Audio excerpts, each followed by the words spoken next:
Welcome to the Ace Ride With Us podcast, presented by the American Coaster Enthusiasts, the world's largest ride enthusiast organization dedicated to the appreciation, promotion, and preservation of roller coasters around the globe.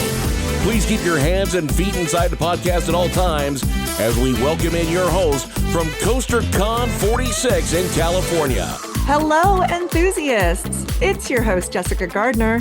CoasterCon 46 at California's Great America, Six Flags Discovery Kingdom, and Santa Cruz Beach Boardwalk has wrapped up. We've got a lot to cover. The ERT, or exclusive ride time, the behind-the-scenes tours, the lift hill walks, the presentations, the meetups, the raffles, the merch, the banquet, and the awards.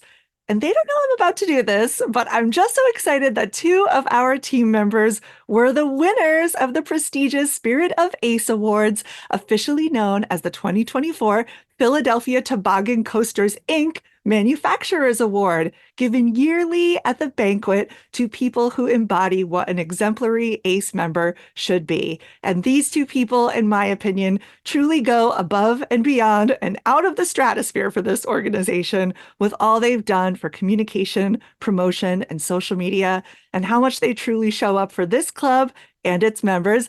Derek Perry and Doug Perry. Hello, welcome, you guys. Hi, thank you. Is there anything the two of you want to say about that moment to our membership? I was completely shocked that I received the award. If anything, I would have thought Derek would have. And even a day before the banquet, a couple of friends who are ACE members who weren't going to be at the banquet, they let me know that they'd nominated Derek, and they gave me a greeting card to give him in case he were to win. So I mean, I had no idea that I was also going to be included in that, but I was very honored, and it was very special to be honored along with Derek. Yeah, I was so surprised and honored, and I was telling people afterwards that I wouldn't have wanted to receive it without Doug, because Doug does so much, and we're such a team. So yeah, I thought it was such a special moment to be honored together, and I really appreciate you saying that, and PTC for giving us that award, and everyone who nominated us. We really, really appreciate it. And it was great seeing Derek get that award, because I don't think everyone realizes just how much he does for ACE. He puts so much of his heart and time every week, every day, every hour, it seems like, into ACE. He worked so hard for it, and he worked so hard for CoasterCon. He was involved in so many different things, like even getting all the notifications to the app. He was up at the end of the night, scheduling all the notifications that we were getting, and just involved in so many aspects of ACE. So it's really awesome to see that for him. And we couldn't do it, of course, without our awesome communications team. So thanks to all of you for all the work that you help with. It's unbelievable, all the time and effort you put in. Well, thank you too for all you do. And thank you for coming on to recap CoasterCon with us. It was truly an epic week. And I've got two more members of the podcast team who were there to tell you all about it. One who is from the Northern California area, and one who had never been to these parks in the Northern California area to give us their differing perspectives. Please welcome back Liz Tan and Corey Wooten. Hello. Hello. Hello. Hi, Corey, I have to start with you. As your first time going to these parks, give me an overall impression of your week and what it was like. Overstimulating in a great way, but my first time to California's Great America, amazing. It's such a beautiful park. Oh my goodness, you walk in and you just look past the fountains and see that beautiful carousel and gold strikers off to the right. Just an amazing park, an amazing couple of days. The weather was by far my favorite weather of any vacation I've ever been on. And it was mid 70s to low 80s during the day, a nice breeze. And then at night it would cool down a little more. Six Flags Discovery Kingdom was a beautiful park as well. I believe it previously used to be a zoo, so the landscaping was just so unique and different from other parks that I've been to. And then we finally got down to Santa Cruz Beach Boardwalk, and another gorgeous park right there on the ocean. Very nostalgic you had the chairlift that went across the park, and obviously the Giant Dipper, an amazing roller coaster, 100 years old now. An incredible ride as well. So I would say the word theme of the week was scenic, because all of the parks were very scenic. They were beautiful. Yeah, that's pretty much my opinion on it. And Liz, what was it like having all of Ace there in like your home parks? It was amazing. So I really enjoyed having everyone there and sharing my parks with them. I walk into Great America a number of times every week, usually. And this was the first time I walked in and saw little clumps of my fellow Ace friends throughout the park as I returned. And I just felt so special having everyone there. So it was really great to share it with everyone. And now Derek and Doug and we have all been to the parks previously too. But I have to say, I appreciated it, of course, so much more with all of the friends. And I think if Corey, you said there's like one word to overarch, for me, the word of this week was friends. There were just, so I met more people than I ever had at any other ACE event. The vibes were just like, I don't know if just everybody's now officially out of their shell from the pandemic or just excited that it's coaster season after a tough winter or whatever. But I felt like I met so many wonderful people and just had such a great experience. Did anybody else have that experience as well? Yes, I definitely did. I made so many new friends. Like, it's hard to keep up with the number of people that you come across at these conventions because there's so many of us. And so last year, of course, with CoasterCon being at my home park and Carowinds and Dollywood, it was my first official CoasterCon. So I was kind of like a little more reserved and just kind of getting the feel for everything, but it was also very like, go, go, go. So I didn't really get a chance to, really sit down or like come across people and meet people as much as, the people that I already knew that were going to be there, like you guys. So this year I was actually able to meet a lot of new friends and just make some really great memories with them as well. And it was an awesome experience. I'm so glad to hear that. That makes me so happy. That really seemingly was what it was all about. So we're going to break down, this is a lot of days of CoasterCon. It's over a week. And then with the pre and post con events over a week. So rather than go day by day like we did for SpringCon, we're going to kind of mix it up a little and break it down by the type of thing that we did. So speaking of, let's start with the pre and post con meetups. Liz, were you able to go to Gilroy Gardens? As a matter of fact, I'm on the regional rep committee and we planned it. So we had two events on Saturday. And the first one I'm particularly proud of because we introduced ACE to Happy Hollow.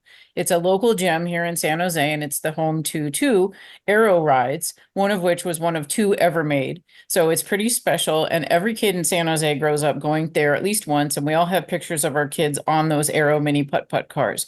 So it was neat to share that with everyone, and Robert Engel from the documentary team, from the aero documentary team, he's also on our regional rep team, and he gave a tour of both of those things, of Danny the Dragon and the mini putt-putt.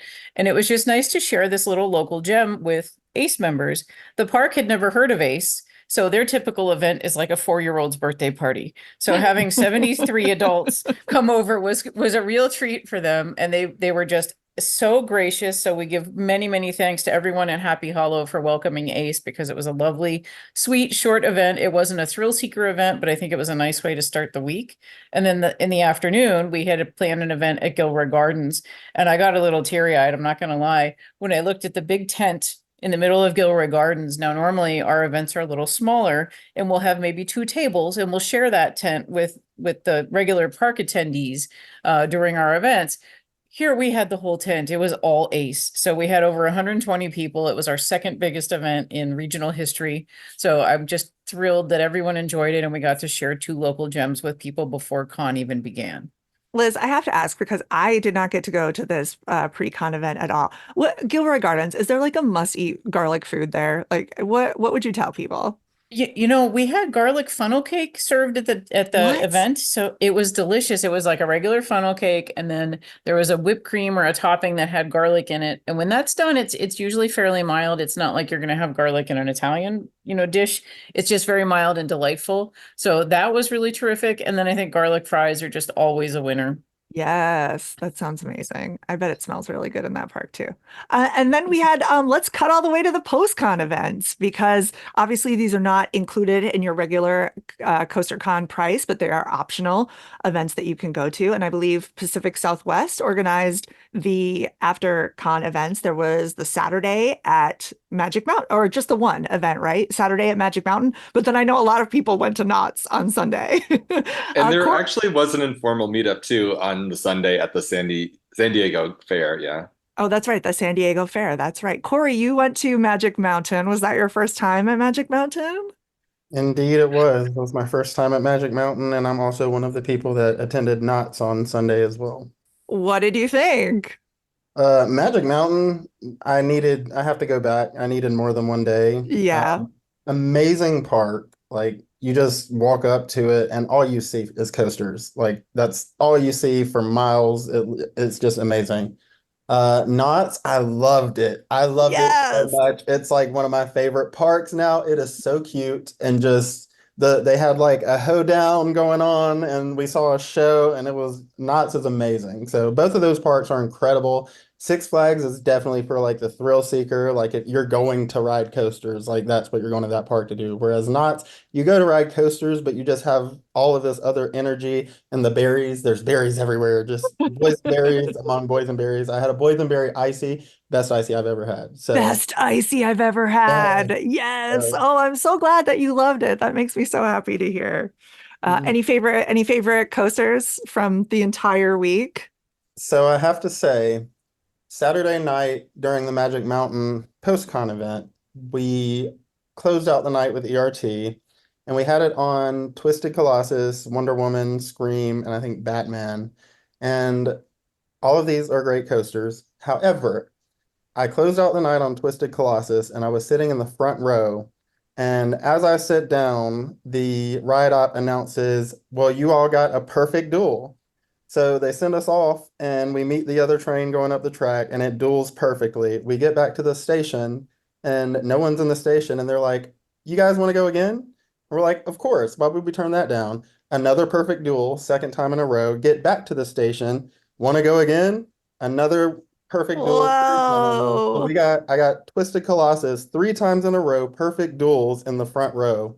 And I think that made it my number one coaster. My jaw is on the floor. That it has been a long time. It has been a minute since I've had a good duel, and you got three in a row. That's incredible. So fun to hear. While we're talking about coasters, let's get into more ERT because what a great amount of ERT exclusive ride time that we had during CoasterCon. The very first night, Sunday night, and then it was like morning, night, morning, night. I mean, if you wanted exclusive ride time, you're getting it. And we also had access to the two kiddie coasters at California's Great America and at the Six Flags Discovery Kingdom, they opened up the kiddie. So I think people got extra credits and things like that. Everybody talk about ERT and what that was like for you. Liz, we'll start with you because you'd been on all of these. So, was it special in any way? I think night ERT is my favorite thing about con. Everybody's there. It's dark. The park clears out. It's just us. You're not hot because, it's dark and the sun has gone to bed. And I just enjoyed being there with all my friends. And I think your word of the week of friends was absolutely the case. I had just a fantastic time sitting on the steps in front of the carousel at Great America, just hanging out with a few people, and then more people would join us and more people would leave. And, we'd go off and ride things, but it was just lovely to be in that space with the option of riding rides I love with people I really care about. Yeah, I think there's just an energy, especially at night. Like the morning is cool and being there as the park is sort of getting ready, but there's something about the energy of a park at night when no one else is there except for the people in your organization. And everywhere you go, it's someone, wearing an Ace shirt, someone that you know. Derek, did you have a favorite ERT or any moments that really stuck out? Oh, I loved all the ERTs, and like Liz said, nighttime ERTs are my favorite. Just jumping on a train with someone and making a new friend, it's always cool. But yeah, everything from the first night of ERT and seeing everyone who was at CoasterCon all the way to Six Flags Magic Mountain, like Corey was saying on Twisted Colossus, that was awesome to be on that ERT. It was right after the Q&A session from Six Flags Magic Mountain, so we got to hear from the park president and everyone there, and they gave away some really cool prizes. They gave away like a part of a chain lift from X2 and Wonder Woman, so the people who had won those were super excited showing those off. It's just like one great ERT session after another during the week. I think my one of my favorites was at the Santa Cruz Beach Boardwalk after Aileen Quinn performed, who I'm sure you're going to get into that a little later. Yes. But she joined everybody on the roller coasters and the haunted castle, and she was having a blast that night. So that was one of my favorite times. Me too. I was going to say that. Oh, sorry to steal it from you. If you're someone who likes to marathon coasters, I saw someone who marathoned Gold Striker 50 times in a row and was bragging about it. So, I mean, this is the type of thing that you can do during ERT is get right back on it. So, very exciting. And then behind the scenes tours. Let's all go through and talk about some of the behind the scenes tours that we got. I'll start. I had signed up for the Joker Infield tour where we got to get there early in the morning and go into basically what is described as the infield of this coaster, the area that park guests are obviously not allowed to go to because you are so close that you are able to be in and out of the tracks and underneath all of the wood and really get a different perspective on the roller coaster. It was absolutely incredible. The views, we got so many videos and photos, and that was just phenomenal for me as someone who is a huge fan of RMC to really be able to just get that much of a closer look at the design and architecture of everything. And I absolutely loved it. And then thanks to entering a raffle, I won a lift hill walk on Flight Deck for Monday at California's Great America. And they were so incredible. The ride operators and the park people who, again, before the park opened early in the morning, walked us up this coaster. That was my first lift hill walk, you guys. And I absolutely loved it, of course. Although hilariously, I thought that it was going to be really cold. I don't know why. Everybody was making fun of me because I looked like I was a kid going out in a snowsuit in like the middle of winter. I had 3 layers of clothes on. And of course, it's Northern California and it's absolutely beautiful up there and gorgeous. And there was no wind and absolutely no cold whatsoever. But the views of the park of California's Great America were gorgeous. And the ride operators let us take all the time that we want, all the pictures that we want. And then even taught us a little bit about what it's like to be a ride operator, taught us about the lockbox, which I didn't know about. Did you know about this lockbox? Do you know about the lockbox? I didn't know about it until you had told us the other day. Yeah, right. So it's basically that the how they make it so that you know that someone is climbing on the coaster is that if you are going to go up the lift hill or up any part of the coaster for any reason, maybe, and if you're listening to this and you've ever worked as a park employee, you may already know this, but I thought it was cool. They actually make you take like a combination, like a master lock and lock it to this box and take the key out of it and wear the key around your wrist. And if any locks are in that box, they know, the ride operators know that someone is on the coaster. And you'd think it would be a little more like high tech nowadays, but it's just an old system that is extremely effective and simple and it works. And so they made us all do it. So we get to like lock on the box and walk up. It was super fun. And while we were waiting for our turn, because it was 12 of us, and so it was like 3 groups of 4. So while you were waiting for the other people for your turn or waiting afterwards, we got to like hang out on the train cars and go inside and look at all the buttons and ask all the questions we wanted, which of course, you know, I did all of those things and just totally nerded out. And I even got to practice locks, like getting everybody in the seats and like seat checks and see how fast I could do it, which is not fast. It is a much harder job than I ever knew. Corey, you got to do the Medusa infield tour at Six Flags Discovery Kingdom, right? I did. It was a really cool tour. I learned a lot about Medusa as a coaster in general, such as it's the first coaster that was built with a sea serpent roll. But the tour itself, we walked in through the gate underneath the coaster, and you're just looking up at this like massive B&M coaster that's just like stands out above everything, and it's super tall. It has like as you're looking through the layout, it just goes from inversion to inversion to inversion to inversion to inversion. We learned that it had the largest vertical loop until Dominator took its spot as number 1, but it currently has the second largest vertical loop, but I can't quote myself on the exact height because I don't exactly remember. But just tons of inversions. Beautiful coaster in general is kind of like this mint green color. And I also got to ride it for ERT that evening, and it is super smooth and just an amazing coaster in general, and probably one of my favorite floorless coasters out there at this point.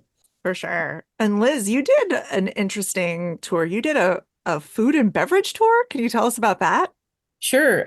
Great America offered a food and beverage tour, and the head chef, Robert, took me on a tour behind the scenes of the pavilion where we had many of our meals during CoasterCon. I also joke that that's one of the trash can credits that I've unlocked because that pavilion isn't used very often, and the trash can says Great America Pavilion. So Wait, is that a thing? Do people count trash can credits? Is this something? some of us do. Uh, Oh no. so it was cool to be back there and then go on and get a tour. I learned all about how the food prep works. This was fascinating to me. They have the oil on a Wi-Fi system, and if they need to have the oil replenished or removed, it sends a signal to an third-party company who can only come in after dark because they have to go in, like basically drive into the park to pick it up.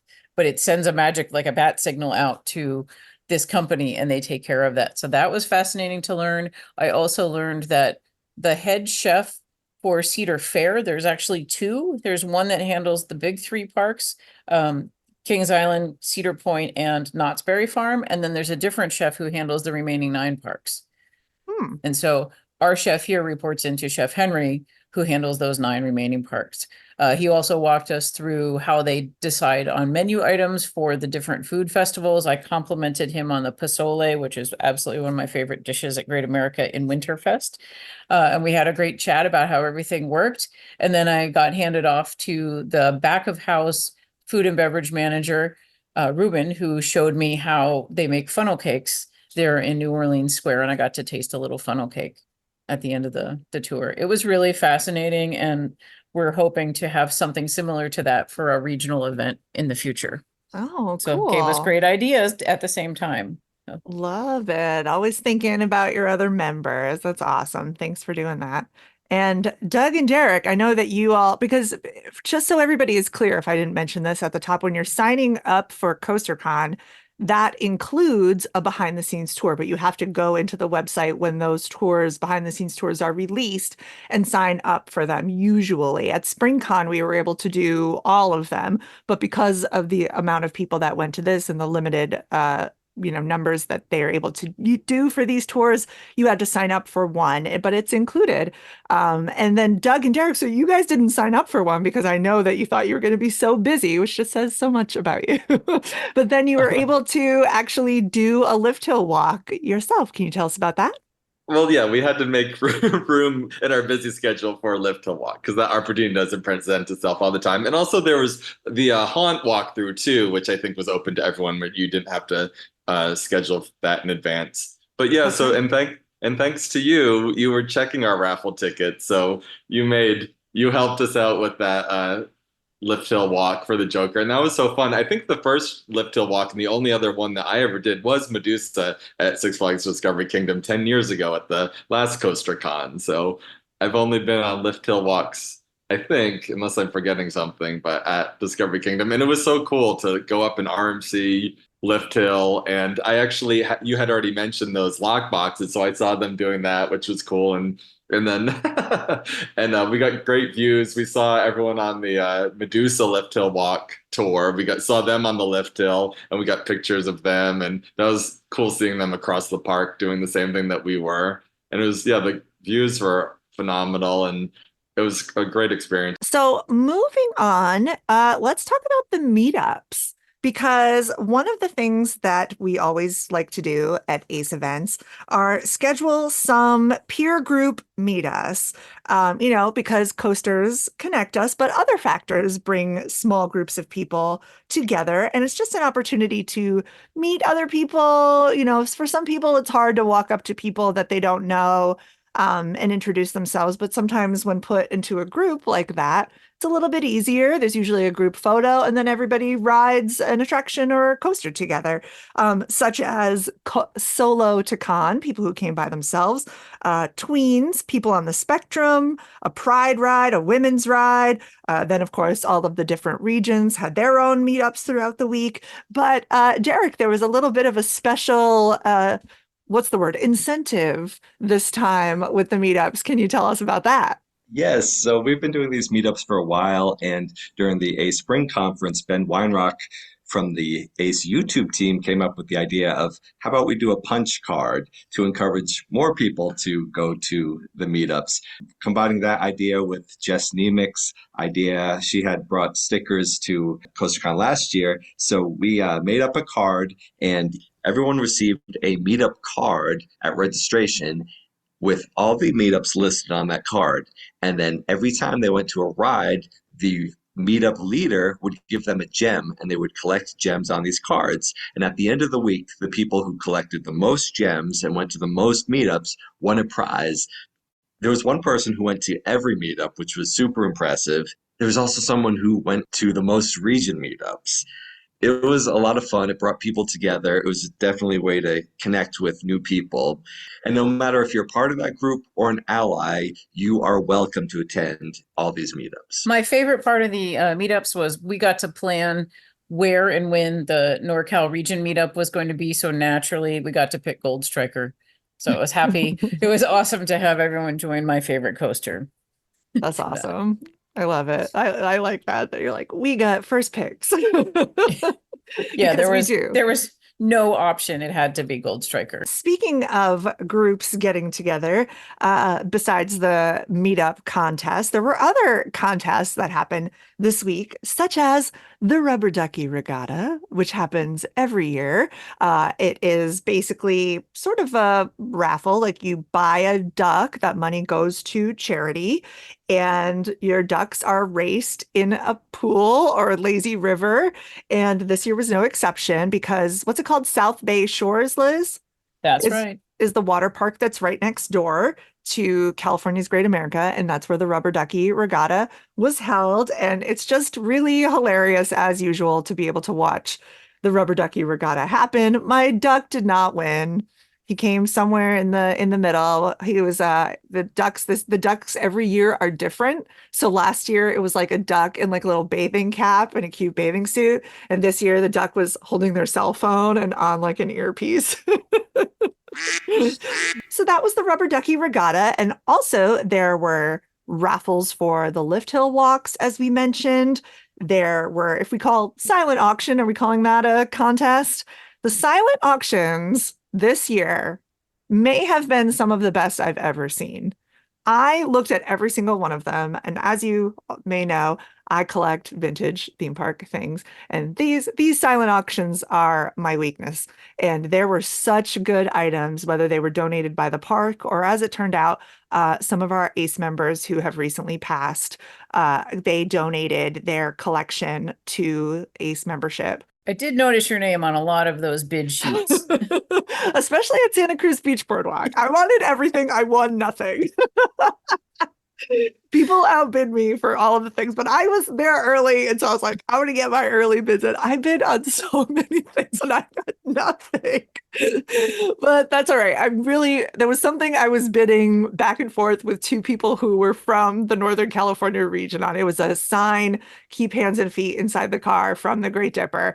And Chris Robury wanted it and Robert Engel wanted it. And at a certain point, I said, you know what? One of them should have it. Like, I really want it, but they're from that area. They live in that area. They should have it. And Robert Engel ended up being the top bidder. And I'm so pleased for that. He was such a helpful person to the podcast this week as well. He helped me get some audio and have microphones. So Robert, if you're listening, again, thank you so much for all your help and congrats on your win. I hope you take good care of it. And if not, I'm coming over and I'm stealing it. Anyway, I would say to those people who did donate and to the people who passed away who donated. What a wonderful thing. And honestly, something that I have already told my family that I want to do with my collection. That if something were to happen to me, my family wouldn't care about the stuff, but I know my ace friends would. So I think I might have to just like make a list for one of y'all to tell everybody what they are. Which hopefully isn't a thing, but I just thought that that was really special. Did anybody else have any favorite items from the silent auction? I saw the accelerator launch coil. That was so cool. There was a bunch of vintage theme park tickets. I think PTC donated a ton of stuff. They had like, oh my gosh, a door from a coaster.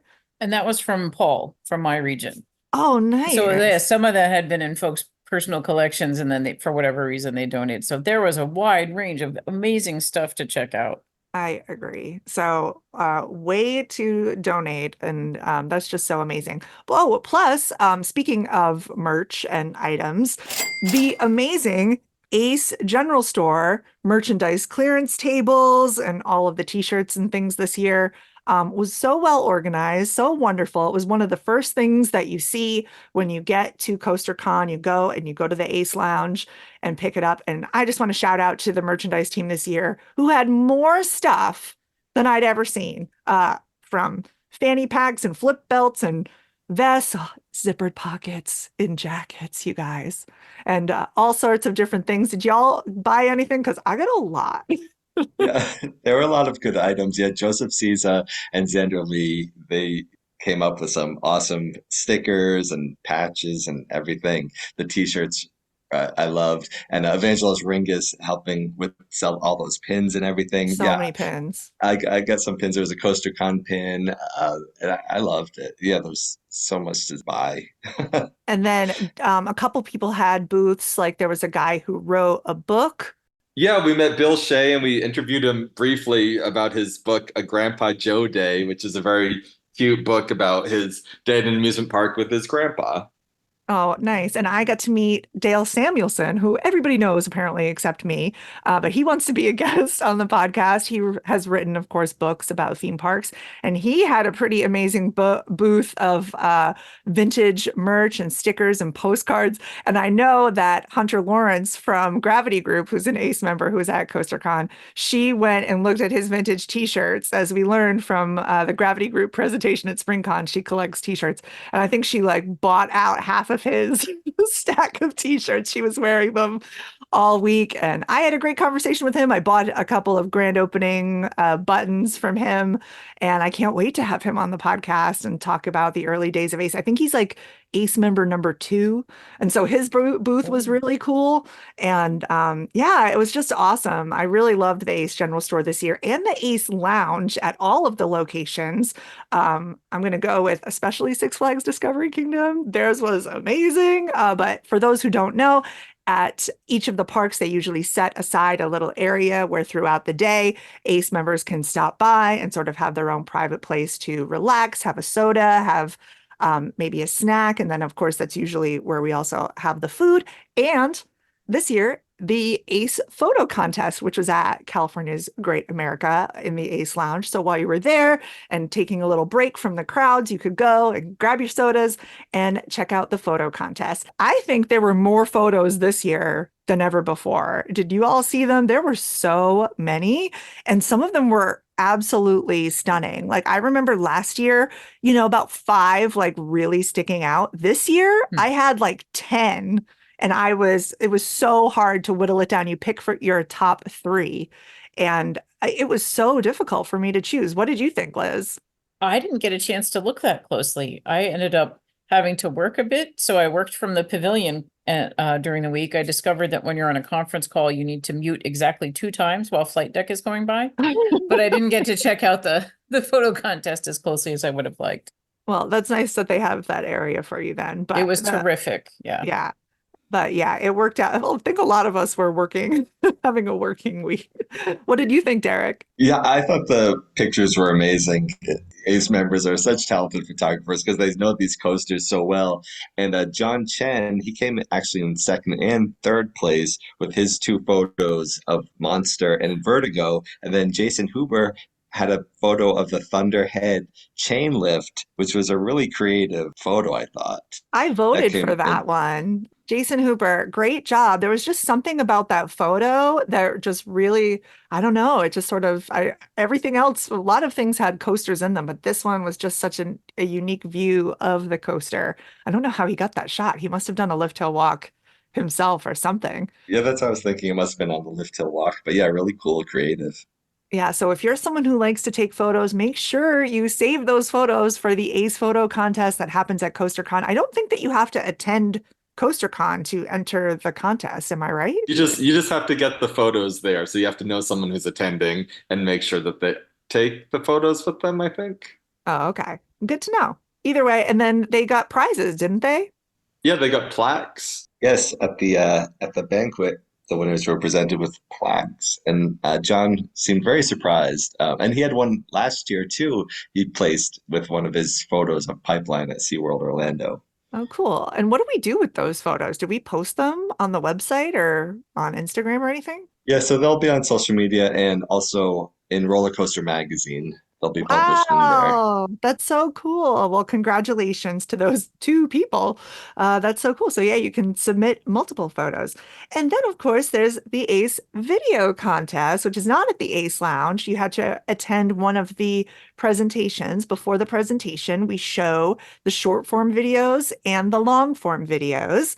And I believe that some people on this podcast entered the video contest. Who might they be? Doug and I entered the video contest. Yeah, we both entered in the short form and the regular long form. The short form is under 1 minute.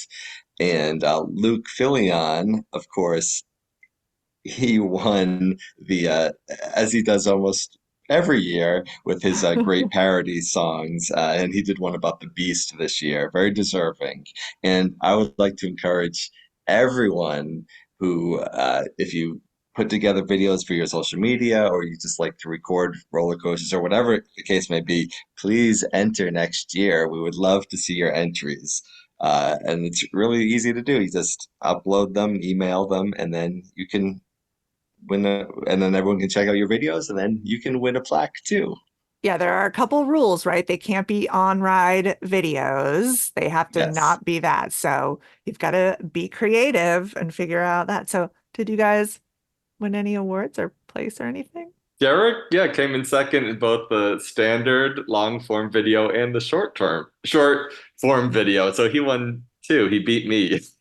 Aw. I didn't place. 2 years in a row, he did better at the videos than I did. Oh, You know, no. Doug, you just got to step it up. That's all there is to it. I guess so.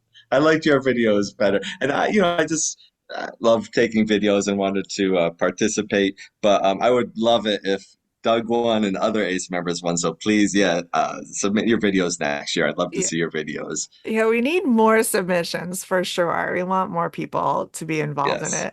it. Yeah, I loved it. So speaking of the presentations, if you are a fan of the podcast, then you already know because our episode that we called CoasterCon Part 1, I think, was the first presentation that happened at California's Great America, where we introduced the vice president of the park, Barbara Lee Granter. And then she ended up introducing Clayton Lawrence from Cedar Fair. And Clayton did his Eras tour of the of Cedar Fair and of California's Great America, which I thought was really great, and I learned a lot about the park that I did not know. So check out that podcast if you haven't yet heard it. Then there was at Santa Cruz Beach Boardwalk in the gorgeous Coconut Grove. There was a wonderful presentation that we called Boardwalk Legends. presentation. It was Chris Reyes, who was the Director of External Affairs and Strategic Development for the Boardwalk. Chris Reyes announced EVP Tom Canfield and Charles Canfield. This family has been running the Santa Cruz Beach Boardwalk and had some really amazing stories. And then Chris Bainham from Bainham Solutions, who I had wanted on the podcast for so long, he got up and gave a presentation. I have to tell everybody this, that when I was up on stage announcing Chris Bainham, I could feel like people kind of being a little low energy, kind of being like, who's this guy? Like what? Like the people who didn't know who he was or why he was giving a presentation, like, oh, he paints roller coasters. But by the end of his speech, the vibes were so high. Everybody, so many people had their hands raised. So many people were into it. They were cheering for his photos. It was really incredible. And so we are going to go ahead. We were able to get the audio from that entire presentation, and we are going to post that as a podcast episode for all of you to hear. And I cannot wait for all of you to hear it, especially, I mean, all of it was really phenomenal. But I just had so much fun. And I personally had this like really great moment where I was taking questions from the audience and I realized I knew people's names, like everybody who asked a question. It was just awesome. It was just so funny to know that, you know, you just get involved and you start volunteering and you just start introducing yourself to people and going to events and you make friends. And it was really awesome. And so I can't wait for you all to hear that. So we will post that for you very soon. And then in terms of other presentations, besides, of course, the banquet, actually, let's talk about the banquet because there was a great presentation from Mike Boodley from GCI. Can you tell us about that? Mike's presentation, I thought, was fascinating, hearing about how he got into roller coasters and then how he wanted to design them. And he founded Great Coasters International. And I remember seeing his drawings that used to appear in Ace News back in the day. And then to see these, his creations come to life and to hear the stories, I thought it was great. What did you all think about it? Yeah, I agree. And I thought that was especially neat seeing the GCI or his drawing of the coaster. And then on the video board, it kind of morphed into the GCI logo. And it's like, we've been looking at that logo for years. I didn't even make that connection. It's so nice that these companies come out and speak with us. Like going back to Chris Bainham, for example, I was talking to Missy, who's traveling with him from Bainham Solutions. And she said something to the effect of, he said to me, he wasn't sure how nerdy he should get, that he didn't think anybody would be interested in what he had to say. She could not have been more wrong. I was like, this is your exact audience of people who would love to hear about how coasters are restored.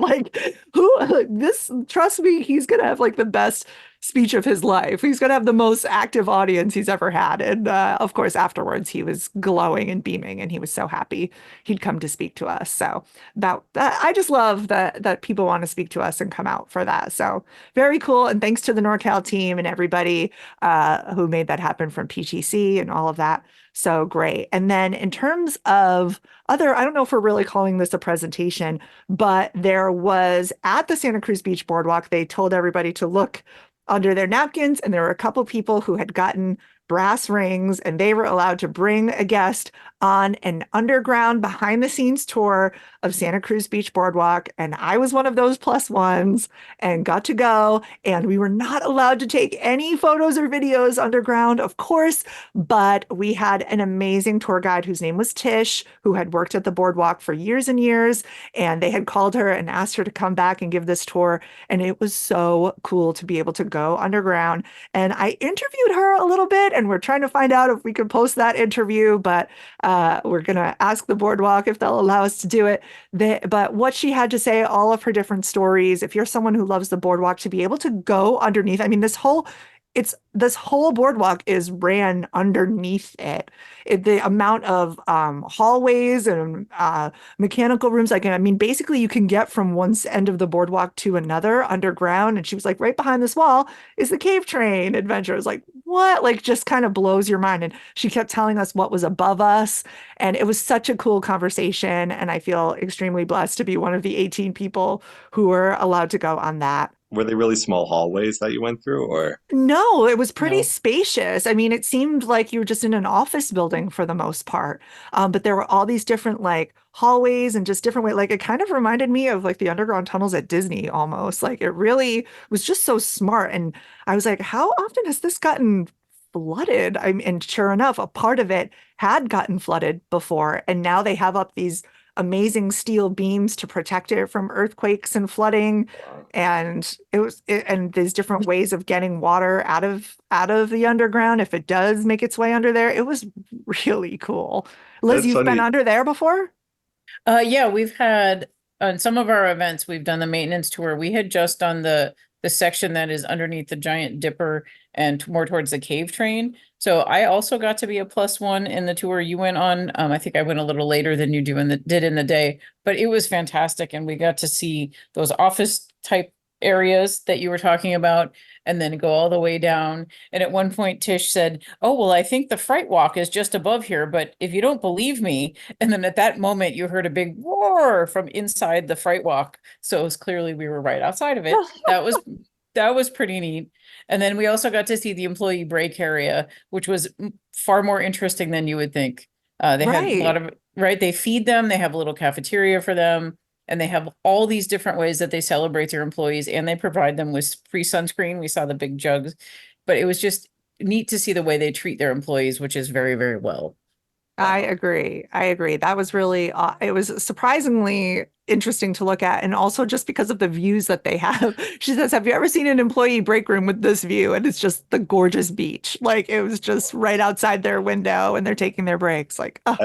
I had no idea. I would have thought that there was just sand under there. I can't believe there's so much going on. And did you see any vampires under there or anyone with scissors running around? We're not allowed to say, Derek. We were not allowed to take pictures or video. I'm not going to say why. So you'll just have to guess for yourself. I'll have to listen because, so many great movies were filmed at Santa Cruz Beach Boardwalk, like The Lost Boys and Us.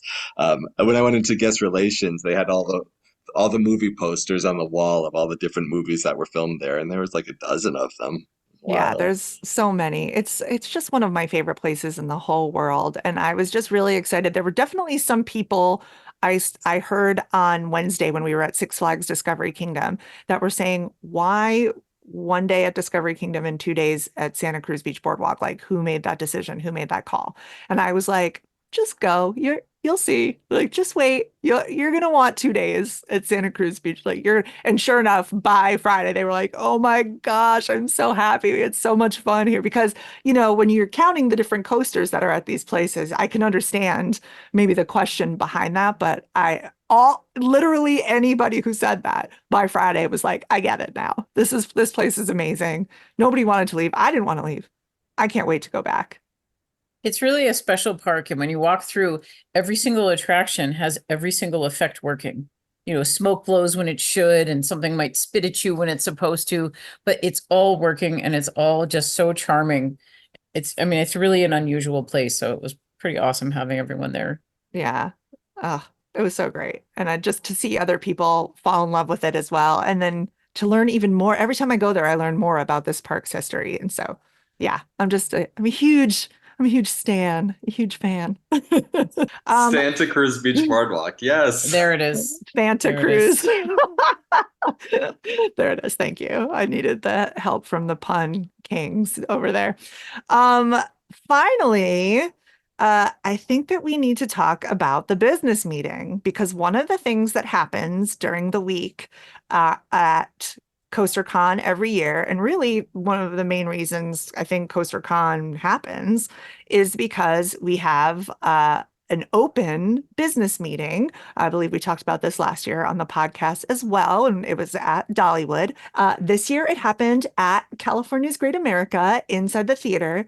And this year it was a lot less eventful. Last year, there was a lot of things that happened, and a lot of heated things that were discussed. And I think this year, again, just the vibes were happier and more relaxed, I think. Derek, you did a great job with your presentation. So really well done.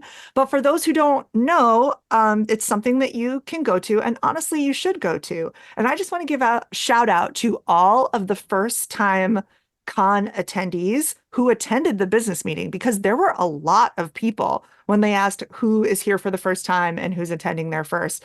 And it was, I think for some people, they're a little taken aback that they think it's all like roller coasters and fun, and they don't realize, or maybe they do realize, but it didn't ever really, they've never seen it in person, that we're a 501c3 charity organization, and there are things that we have to vote on and discuss, and members can give their opinions, whether they're positive or negative. And with the idea that we are all trying to make this club better. Derek, as someone on the EC, can you talk a little bit more about this? First of all, it is available for any ACE member to check out on the ACE webpage. If you go to ridewithace.com and then click on membership and then annual business meeting, and you can find every year's meeting right there. And it starts off with Elizabeth Ringus, ACE president, welcoming everybody and going over any old business. And then every executive committee member gets 90 seconds to kind of give an update of what we've been up to. And some of us just like to acknowledge everyone who's volunteered and thank you all for doing all of your great work. And then we have 5 minutes each to answer questions. And then people can bring up new business, anything that's on their mind that they want to talk to anyone about. And this year we did something new. After that section, we broke into small groups, and each executive committee member could answer questions that anyone had in a more intimate setting. So if someone didn't want to get up on the mic and ask their question in front of everyone, they could talk to us on a one-on-one basis. So that was really cool. People had some really great ideas. And I loved talking to everybody. And thank you for your help with the business meeting and helping with the Q&A session. And thank you to everyone who came to the meeting. We really appreciate it. And for everyone who does go to the meeting, you always get some little trinket. And this year it was the Legacy of Schwarzkopf documentary pin. So everyone who attended got that pin as a thank you for showing up and showing your support and interest in being an ACE member. I love that pin. That was the exclusive debut of it, right? And then we won't see that pin again until maybe IAPA Expo. Wow. Is that right? Yes, that's correct. So if you missed your opportunity to get it at CoasterCon, if you show up to the ACE booth at the IAPA Expo in November in Orlando, you can pick up a pin then. Very exciting. Yeah, I would say if you have an opportunity to attend the business meeting during CoasterCon, you absolutely should go. I know it's taking time out of your theme park day to sit, but it's air conditioned. And you get a little gift. But also I think that it's important to remember that you can make your voice heard. And it's not, I don't think that we all have the same goal, right? Like we all want our club to be as good as possible. And so for people to go and be able to say what they want to say, I think it's kind of what makes this club great and different from other organizations and roller coaster clubs. It's truly us all fighting for preservation and enthusiasm and promotion of roller coasters and theme parks. And I think that that's really special. Would you agree? I definitely agree. And if you're not able to attend CoasterCon, you can always email any of the executive committee members or even questions at aceonline.org. You can send an email there and get your voice heard too. But yeah, we always want to hear suggestions and talk about what's on your mind. So definitely. And vote. There was also a vote that happened, which I forgot to mention.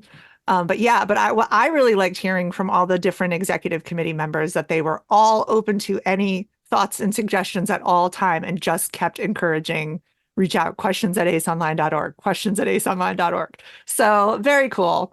The other cool thing about those meetings is sort of on the side, but they were held in the Great America Theater, and that's at the moment only used for Snoopy's ice show during the winter. So it was all decorated for that. It was kind of a kick to be in there with all the giant snowflakes in Snoopy's doghouse. Wait, they have And an then- ice rink in there? Oh, and then the big finale when the EC came out ice skating. I loved that. Doug, that didn't happen. Yeah, we've been rehearsing that for about 6 months now. Liz, you missed it. You missed it. It was amazing. Sure, Yeah, guys. Sure. go check out the video on the ACE website. Video. You have to watch the whole thing, wait till the end, and then you'll see that finale. Sneaky, very sneaky. Well, this has been honestly amazing. The one thing I did want to mention that I realized we didn't mention before was the diversity, equity, and inclusion table that is also there throughout the week at CoasterCon, and just what a phenomenal job that they did of also listening and being aware and taking suggestions, really working towards being making sure that our organization is as inclusive and welcoming and supportive to all of the different types of people in our organization. And so just wanted to give a shout out to them. Yeah, the DEI committee created an accessibility guide for everybody, including information on things like wheelchair rentals, disability pass ride access, some of the allergens at restaurants in the parks, and also info about the roller coasters, like if strobe lighting is used and what kinds of restraints are used. In addition to that accessibility guide, they had activities at their table. There was a map where everyone could put stickers showing where they were from, a calendar of heritage and history months where you could add stickers to months which you identify with, and they also had a Pride word search. Yeah, it was so fun. And I had the pleasure of hanging out at that DEI table during registration for a couple hours. I was there with Elliot, Javan, Grayson, and Jeff, all from the DEI committee. And it was right after the world's largest coaster ride. I was there editing videos of the largest ride for a social media and uploading videos and pictures that the participating parks across the country were sending in. Yeah, there were a total of 305 seats filled by enthusiastic riders on 24 different coasters from various roller coaster manufacturers, including Philadelphia Toboggan Coasters, Inc., the Gravity Group, Great Coasters International, RMC, B&M, Gerstlauer, and Vekoma. Yeah, so many fun rides. And I know we had a great time there in the Gold Striker station at Great America, capturing all the excitement. I was there along with Robert and Adam, and we were filming the Acers being dispatched at the exact same time as those hundreds of other riders across the country. So thanks to everyone who participated in the world's largest coaster ride. And thank you to everybody who came to CoasterCon 46 and made it so amazing. I want to give everybody a chance. Corey had to step out for a second, but thanks, Corey, for being here with us. We'll start with Liz. Just any final thoughts, last words about the week? I'm just sad that it was over. I enjoyed it so very much. So thanks to everybody who was, welcoming and was really happy to be there. I'm glad I got to share our parks with you. So thanks everyone, and we'll see you next year in the Midwest. How about you, Doug? Yeah, I thought it was a magical week. One of my favorite coaster cons was the first coaster con that I had been to there about 10 years ago. So this one even topped that, I think. I think all the people made it so much fun, and I had the best week. And I loved seeing the CoasterCon 46 logo, which was designed by Ace Pacific Southwest member Sean Torres. It was displayed throughout the parks. All the park employees seemed really excited to have Ace there. Yeah, they were excellent hosts. And the parks had so much entertainment for us. They had DJs at the dinners at Great America. There was a DJ at Discovery Kingdom. There was a band playing outside at Santa Cruz Beach Boardwalk. Oh my gosh. And of course, how could we not take the time to mention Aileen Quinn and the Leapin' Lizards, who performed? There's this amazing band that performed at the Coconut Grove in Santa Cruz Beach Boardwalk on Thursday night after the big presentation. And they were so good. I've never seen so many people stick around and not go out to the theme park to stay and watch a band. You could also just tell that they really loved being there. Aileen, as we mentioned earlier, rode coasters with us afterwards, but obviously this was a really just a special moment. It was a really special moment for me because Aileen Quinn, for those of you who don't know, she is an actor and a voice artist, and she played Annie in the movie from the 1980s, where with Albert Finney and Carol Burnett and Tim Curry. And that movie, like, it is basically the reason I became an actor. Like as a kid, I was obsessed with her. I remember her doing the voice of Brown-Eyed Susan on the Charmkins, which is a cartoon that no one knows, but I know. And I had a Brown-Eyed Susan, and I've just always been a fan of hers. And Derek and Doug introduced me to her at John's Incredible Pizza at an ACE event. And it was just so amazing to watch her do her thing and perform in front of all of us for this private show. It was like 1920s. We were all wearing like either 1920s to 1950s outfits, and they were so good. And then she specifically called me out. I like this moment. I have to mention this. There's this moment that happened at the end of the set where she said, okay, Steve Burdo has, as before we started, Steve Burdo, the ACE events director, said I was the original Annie. And so I can't leave tonight without doing this. Where's Jessica? And I was like standing in the front row, and I was like, what? And she's like, yeah, I don't know if she's in my head. She said, this is for you. Do I remember that correctly? Because it's not recorded. But in my head, she was like, this is for you. The sun will come out. And I cried. Did that happen, or did I dream that? No, I think you're totally right. And she also said, like, don't cry because she said both you and her get sentimental and right or sensitive. Oh my gosh. But like she definitely sang it knowing how much I was a fan. And there were some other people like Amanda, even Elizabeth Ringus, who we were all, and of course you too, we were all such fans of hers. And then even bigger fans by the end of the set because girl can sing, and she kept making coaster references, and it was awesome. It was perfect. I love, was it Tutti Frutti when she incorporated Derek and Jackie and Steve into the lyrics? Yeah, Steve Burdo and Jackie Edwards got shout outs from Aileen as well. And Derek, she like mentioned their names and rhymed it to different things. It was so fun. I just loved how she personalized it for all of us as well. So thank you to Aileen Quinn and the Leapin' Lizards for being part of that. And then for just taking the time with your fans afterwards on the boardwalk and riding coasters with us and getting nerdy with that. I think she signed some things for people. Just so amazing. But yeah, that definitely her dedicating tomorrow to me is like a moment I will never forget. I don't know how we're going to beat this CoasterCon, honestly. And you, Derek.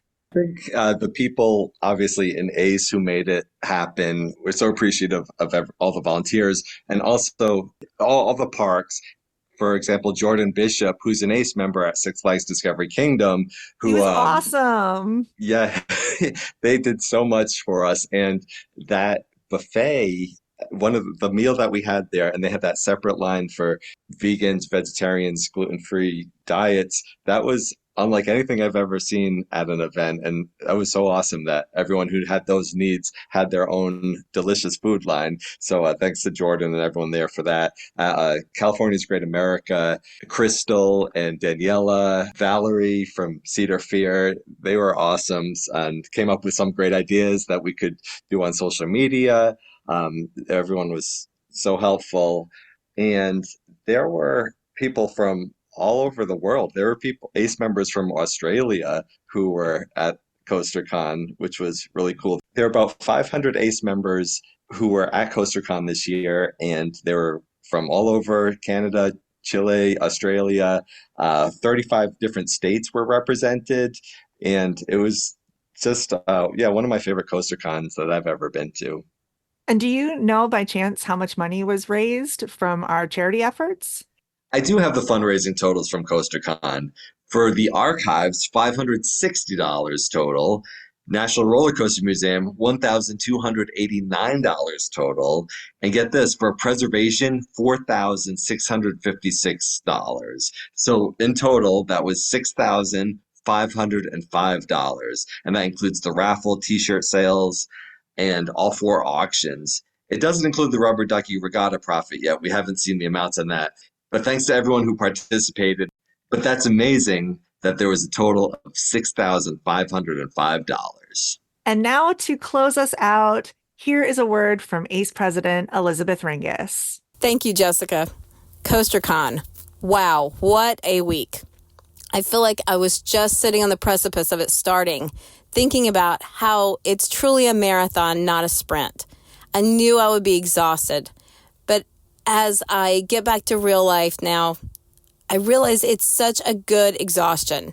It was fulfilling, full of friends and fun and activities. It's all I could dream of, and I'm so glad that I had the opportunity to be part of it. Now, it wasn't all fun. Well, it depends on your perspective. CoasterCon is Coaster Conference, so it meant there was some business that had to be attended to. As an organization, our bylaws require it, but to keep functioning, we have to make the business parts of our organization occur as well. We had our annual business meeting, the executive committee met, the regional reps met, and many other committees did as well. The fun part that I observed was how much fun it was to do the business, getting to work alongside my fellow members with so much passion and enthusiasm. Whether we agree or not, we want what's best for the club, and it's fun to work that out. I watched committees hanging out together throughout the week. Conversations occurred, ideas were stirring. That's what it was about. And I do use the word work. Just because it's volunteer doesn't mean it's not work. We're using our professional skills or our given skills that are within us, and we are executing business. Work doesn't mean it can't be fun. But it all kicked off with something I was so proud to see, was the world's largest ride finally matching up with CoasterCon. This is something that was created 3 years ago to promote the fun and unity of riding roller coasters, and to see that occur at CoasterCon, at California's Great America, was just so warming to my heart. I loved it. And so many parks across the country. Over 22 parks participated. Every year it has grown and been the world's largest ride. We are so proud to see this come together. And that's just one component of World Roller Coaster Appreciation Month. There are more activities that you can check out on our website, worldrollercoastermonth.org, and have fun at home. One of my favorite parts of CoasterCon is watching teams come together for the Midway Olympics. I feel like it's when we just let our true selves come out. The competitive nature, the fun, who are we? It shines through. But watching some groups that have been together for years and playing, or some groups that didn't know each other and were randomly mixed up, I feel like it's a great representation of what we are as a club. So if you weren't able to join us, we hope that you will consider it in future years. If you're unsure or you wonder about spending a week at different parks and all that it encompasses, I encourage you to talk to someone that has been, because I hesitated for a long time. And once I experienced it, I learned that there was no words to explain what CoasterCon is or means. It is truly the ultimate coaster enthusiast experience. Thank you again so much to Elizabeth Ringus, Liz Tan, Corey Wooten, Doug Perry, and Derek Perry, and everyone who attended CoasterCon. We don't want you to miss the registration for any upcoming ACE events, so make sure you're checking the website, ridewithace.com, under the events calendar, but also follow ACE everywhere you consume your social media for all of our coverage of CoasterCon 46. And if you haven't already, please subscribe to the podcast, give us 5 stars if you can, rate and review. And if you have any questions, comments, or podcast episode pitches for us, please reach out to podcast@aceonline.org. Thanks for listening. We hope you get to ride a coaster today. Ride With Us is produced by the American Coaster Enthusiasts, a registered 501c3 organization. Visit ridewithace.com for additional information, and we will see you at the parks.